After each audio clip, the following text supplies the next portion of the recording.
Assalamualaikum warahmatullahi wabarakatuh. Nama saya Janis Bisa Yulistia dari kelas 12 IPA 1. Di sini saya akan mempresentasikan mind mapping saya yang berjudul induksi elektromagnetik. Nah, di induksi elektromagnetik ini ada dua hukum. Yang pertama, hukum Faraday. Hukum induksi Faraday menyatakan bahwa gaya gerak listrik induksi sebanding dengan laju perubahan fluks medan magnet yang terjadi di dalam kumparan. Secara sistematis, hukum Faraday dapat dituliskan E sama dengan min N delta V per delta T. Keterangannya di situ E sama dengan GGL induksi atau satuannya bisa volt. N sama dengan banyaknya lilitan kumparan. Delta Q sama dengan perubahan fluks magnetik, satuannya Weber. Delta T sama dengan selang waktu, satuannya sekon. Yang kedua ada hukum induksi Lenz. Hukum induksi Lenz menyatakan bahwa GGL induksi selalu membangkitkan arus yang medan magnetnya berlawanan dengan asal perubahan fluks. Sistematis, hukum Lenz dapat dituliskan. Ini rumus hukum Lenz beserta juga keterangannya. Kita akan menjelaskan contoh induksi elektromagnetik. Yang pertama ada GGL induksi. Apa sih itu GGL induksi? GGL adalah gaya gerak listrik yang timbul di dalam kumparan. Gaya ini mencakup sejumlah fluks magnetik.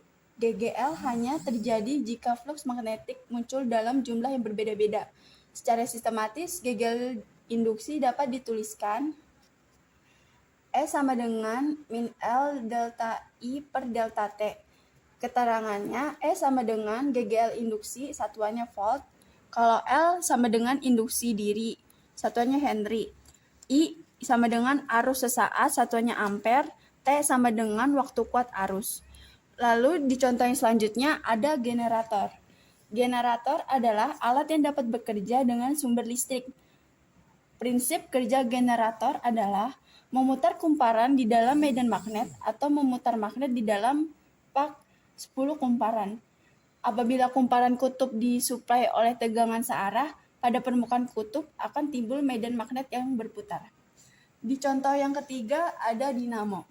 Dinamo adalah sebuah mesin listrik yang dapat mengubah energi kinetik menjadi energi listrik. Konsep kerja dinamo sama dengan generator, yaitu memutar kumparan di dalam medan magnet. Bagian dinamo yang berputar disebut rotor. Sedangkan bagian dinamo yang bergerak disebut juga stator. Kita masuk ke contoh yang keempat, yaitu transformator. Di sini ada definisi transformator atau trafo. Trafo adalah perangkat listrik pasif yang mentransfer energi listrik dari satu rangkaian listrik ke yang lain. Di sini juga ada cara kerja transformator. Nah, cara kerjanya itu seperti perputaran tegangan arus bolak-balik. Lebih detailnya ketika lilitan primer dihubungkan dengan tegangan arus bolak-balik, maka menimbulkan perubahan arus listrik pada lilitan primer yang mempengaruhi medan magnet.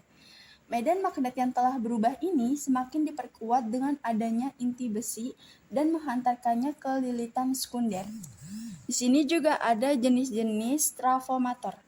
Yang pertama ada trafo step up, yang kedua ada trafo step down, yang ketiga ada trafo otomatis, yang keempat ada trafo adaptor, yang kelima ada auto transformator variabel, yang keenam ada trafo isolasi, yang ketujuh ada trafo daya, dan yang terakhir ada trafo pulsa. Fungsi transformator apa sih? Nah, fungsi transformator itu untuk menyalurkan energi listrik ke tegangan rendah maupun ke tinggi. Di sini juga ada rumus dari transformator atau efisiensinya. Nah, N sama dengan Fs dikali Is per Fp dikali S dikali 100%.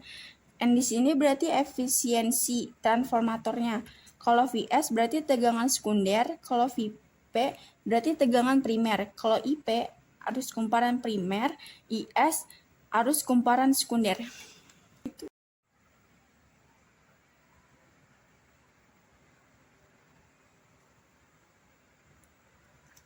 Sekian presentasi dari saya, kurang lebihnya mohon maaf. Wassalamualaikum warahmatullahi wabarakatuh.